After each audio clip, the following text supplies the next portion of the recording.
Here's a check of today's top headlines, the news you need to know before you head out the door.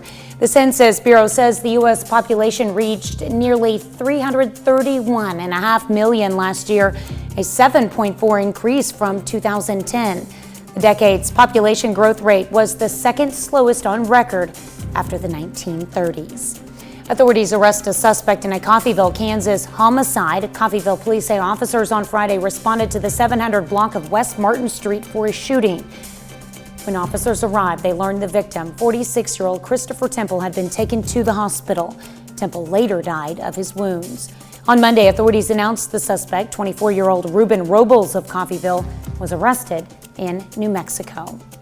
A Newton County judge sentences an Oklahoma man for his role in a shooting at a Seneca, Missouri police officer.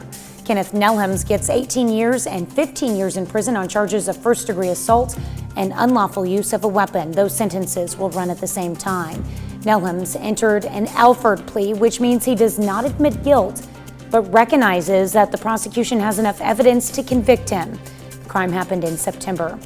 Authorities say a Seneca police officer tried to make a traffic stop, but someone shot at the officer.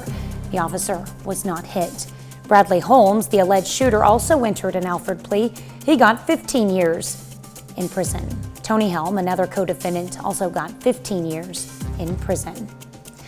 Oklahoma Governor Kevin Stitt signs 3 anti-abortion bills into law. Stitt announced on Twitter that he signed bills yesterday requiring physicians who perform abortions to be certified in obstetrics, adding performing abortions to the list of unprofessional conduct by doctors, and prohibiting abortions if a fetal heartbeat is detected.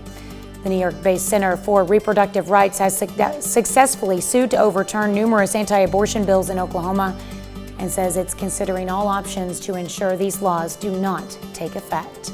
That's a check of today's top headlines, the news you need to know before you head out the door.